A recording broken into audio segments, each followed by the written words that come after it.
In the mountains of West Virginia, there's a cemetery where the headstones tell a story that defies nature itself. The dates don't make sense, the names repeat in impossible ways, and if you trace the family lines carved into weathered stone, you'll discover something that will make your blood run cold. This isn't just about inbreeding, this isn't just about isolation, this is about a woman who became pregnant by her own grandson, and the twisted bloodline that created one of America's most disturbing family secrets. Hello everyone.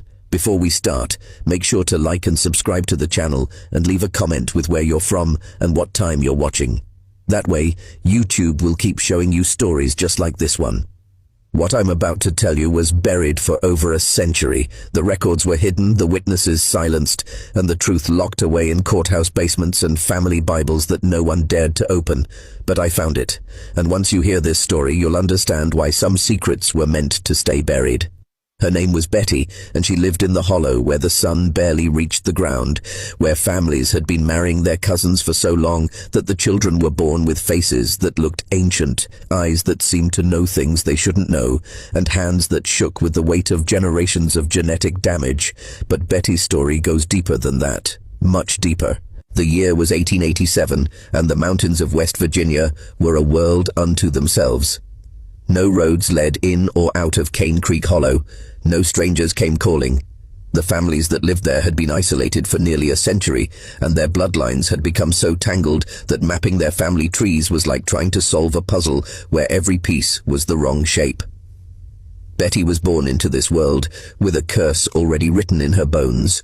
Her parents were first cousins, her grandparents were siblings, and her great-grandparents, well, the records get murky there, because some truths were too dark even for the family Bible. By the time Betty drew her first breath, she was already carrying the genetic burden of 5 generations of inbreeding.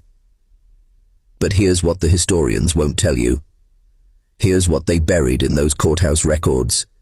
Betty wasn't just a victim of this twisted family tree, she became its architect. As she grew from a girl into a woman, something inside her broke in a way that can't be explained by genetics alone. It was as if the mountains themselves had poisoned her soul, turning her into something that existed outside the boundaries of human decency. The first signs appeared when she was 14. The other children in the hollow would whisper about how Betty's eyes would follow her male relatives in ways that made their skin crawl, how she would stand too close, touch too long, smile in ways that promised things that should never be promised between blood relatives. The old women of the hollow knew what they were seeing, but they also knew that speaking of it would only invite more darkness into their already cursed lives.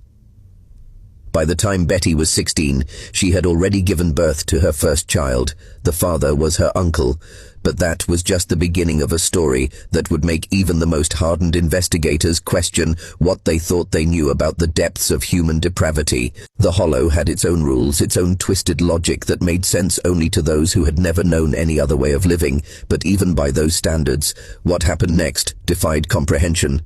Betty's first child, a boy named Samuel, was born with the telltale signs of severe inbreeding. His eyes were too close together, his skull was misshapen, and his fingers were webbed like some ancient curse made flesh. But Betty looked at that child and saw something else entirely. She saw opportunity. She saw the continuation of a bloodline that had become so concentrated, so pure in its corruption, that it had transcended normal human boundaries.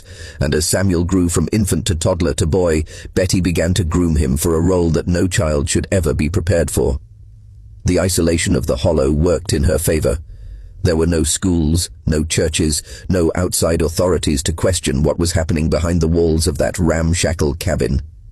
Betty became Samuel's entire world, teaching him that the love between family members knew no boundaries, that what happened in other families was weak and diluted compared to the pure devotion that existed within their own bloodline.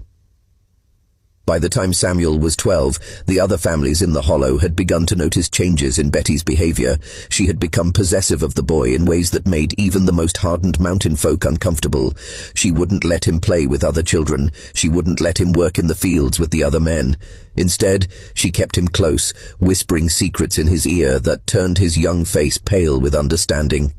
The old-timers remember stories passed down from their grandparents about strange sounds coming from Betty's cabin late at night, sounds that weren't quite crying and weren't quite singing, but something in between that made the hair on your arms stand up. They remember how Sam